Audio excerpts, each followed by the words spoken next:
something like, it's a good ChatGPT question, 90+% of the world's data sits behind closed doors. It sits in university settings and company settings and so on.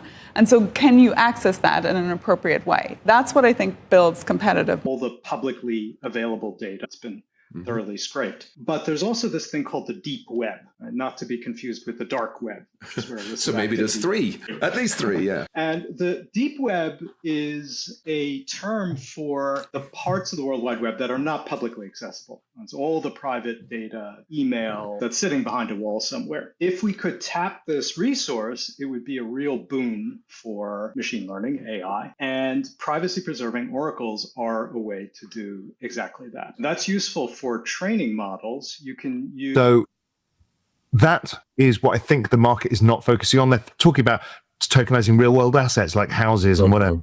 Great. The reality is digital ID is probably the biggest use case of all outside of money.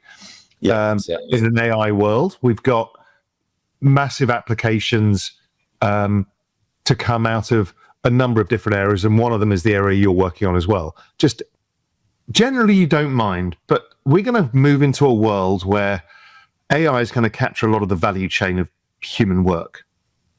Yeah. So where is our role in this? We need to get paid for our attention.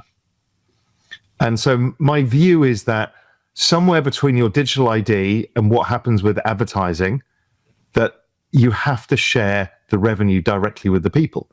Now, another possibility is to create a marketplace. You mentioned the possibility of those contributing their data being directly rewarded. And you could indeed create a marketplace where if your data gets used to train a model in a prop, you get a monetary reward. And that monetary reward can be calibrated in some interesting ways. It could be capitalism. The other is offering fair rewards to people for their participation in this emerging AI economy.